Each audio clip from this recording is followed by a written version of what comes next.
In the year 1860, long after the slave trade had been made illegal, a secret plan was formed. A rich American man named Timothy Meagher made a bet that he could still bring Africans into America, even though the law forbade it. He was determined to break the rules, and he found a ship captain willing to help him. The ship was called the Clotilda, and it would become the last slave ship to ever bring Africans to the United States. Far across the ocean in West Africa, in the kingdom of Dahomey, a group of young men and women lived ordinary lives.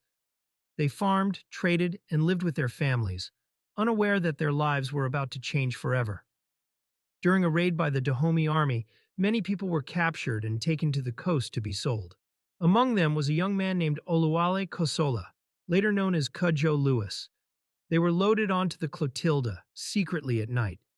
The ship sailed quietly across the Atlantic Ocean, avoiding naval patrols because the trade was now illegal. The journey was long and terrifying.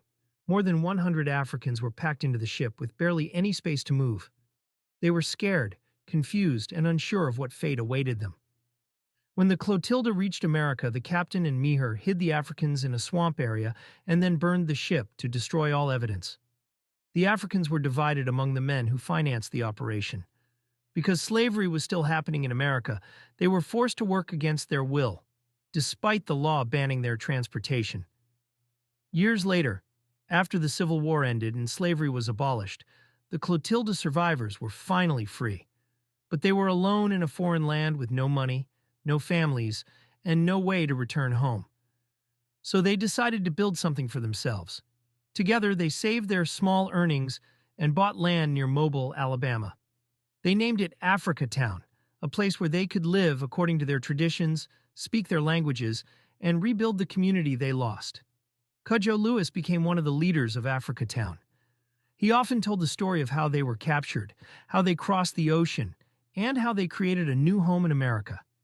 He lived to be more than 90 years old, making him one of the last known survivors of the Atlantic slave trade. For many years, the story of the Clotilda was denied and hidden. But the memories of the survivors kept it alive. And in 2019, more than 150 years later, the burned remains of the ship were finally found. The discovery confirmed everything the survivors had said. The Clotilda became a symbol of the last chapter of the slave trade, and the story of Africa Town became a powerful reminder of resilience, courage, and the will to survive. The survivors of the Clotilda carried Africa into America. They kept their identity, their language, and their traditions alive. Their story is the final link between Africa and the long, painful history of the Atlantic slave trade.